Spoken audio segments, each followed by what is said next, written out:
Interlock education সেন্টারের পক্ষ থেকে সবাইকে স্বাগতম। আজকে আমরা ঐকিক নিয়মের আরেকটি উদাহরণ নিয়ে আলোচনা করব।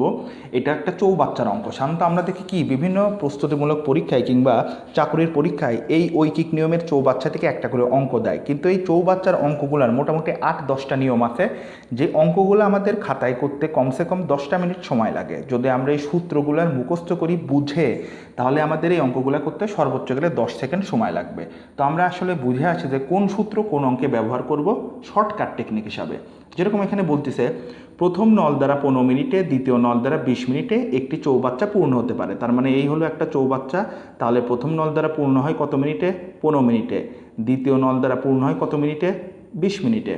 এখন কিন্তু তৃতীয় নল দ্বারা 30 মিনিটে চৌবাচ্চাটি খালি হতে পারে। তার মানে ধরে নিলাম এখানে আর একটা নল আছে যে নলটা দ্বারা 30 মিনিটে, অর্থাৎ এই 30 মিনিটে এই নলটা দ্বারা চৌবাচ্চাটি খালি হয়ে যায়, অর্থাৎ পানিটা বের হয়ে যায়। এখন প্রশ্ন হচ্ছে তিনটি নল একসাথে খুলে, তার মানে তিনটে নলই খুলে দেওয়া হলো, তার মানে এই দুটো নল দিয়েও পানি প্রবেশ করবে, এই নলটা দিয়েও পানি বের হবে। তিনটে নলই খুলে দেওয়ার তৃতীয় নল 5 মিনিট পর বন্ধ করে দেওয়া হলো, অর্থাৎ তিনটে নল খুলে দেওয়া হলো। খুলে দেওয়ার পর কতক্ষণ খোলা অবস্থায় ছিল? 5 মিনিট। ঠিক 5 মিনিট পর এই যে তৃতীয় নলটা, এই তৃতীয় নলটা কি করে দেওয়া হলো? বন্ধ করে দেওয়া হলো। তাহলে চৌবাচ্চাটি পূর্ণ হতে কত সময় লাগবে? এক্ষেত্রে সূত্রটা কি? পূর্ণ করা নল দুটির গুণফল ভাগ বন্ধ নলের সময়। তো কোন দুইটা নল মূলত পানি পূর্ণ করতেছিল? এই যে প্রথম নল আর এই যে দ্বিতীয় নল। তার মানে পূর্ণ করা নল দুটির গুণফল কত?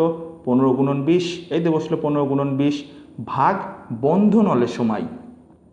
কত মিনিট পরে বন্ধ করা হয়েছিল? এই 5 মিনিট।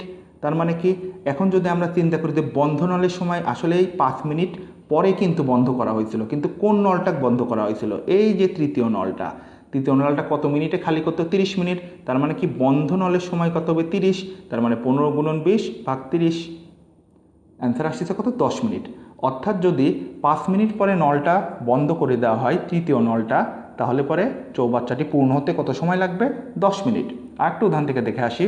প্রথম নল দ্বারা চৌবাচ্চাটি 15 মিনিটে, তার মানে প্রথম নল দ্বারা চৌবাচ্চাটি 15 মিনিটে এবং দ্বিতীয় নল দ্বারা চৌবাচ্চাটি 10 মিনিটে পূর্ণ হয়। দ্বিতীয় এই নলটা দ্বারা চৌবাচ্চাটি পূর্ণ হয় 10 মিনিটে। তৃতীয় নল দ্বারা 20 মিনিটে চৌবাচ্চাটি খালি হয়, অর্থাৎ তৃতীয় আর একটা যে নল আছে সেই নলটা দ্বারা চৌবাচ্চাটি খালি হচ্ছে কত মিনিটে? 20 মিনিটে। এখন তিনটি নল একসাথে খুলে তৃতীয় নল 5 মিনিট পর বন্ধ করে দেওয়া হলো, তার মানে তিনটেই অন করা হলো ফার্স্টে। তার মানে কি এই দুটা দিয়ে প্রবেশ করবে আর এই তৃতীয় নলটা দিয়ে পানি বের হয়ে যাবে। তার ঠিক 5 মিনিট পরে এই তৃতীয় নলটা কি করা হলো? বন্ধ করে দেওয়া হলো। তাহলে এই তৃতীয় নলটা যদি বন্ধ করে দেওয়া হয় তবে চৌবাচ্চাটি পূর্ণ হতে কত সময় লাগবে? আমরা সূত্র কি জানি? সূত্র হচ্ছে পূর্ণ করা নল দুটির গুণফল। কোন দুইটা নল পূর্ণ করতেছিল? এই যে 15 মিনিটের প্রথম নল আর 10 মিনিটের দ্বিতীয় নল। তার মানে 15 গুণন 10 ভাগ বন্ধ নলের সময়।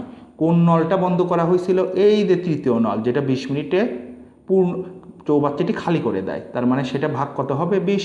তাহলে ক্যালকুলেশন করলে হচ্ছে 15/2 মিনিট। অর্থাৎ তৃতীয় নলটা যদি আমরা 5 মিনিট পরে বন্ধ করে দেওয়া হয় তাহলে 15/2 মিনিটে এই চৌবাচ্চাটি সম্পূর্ণরূপে পানিপূর্ণ হবে। ধন্যবাদ সবাইকে।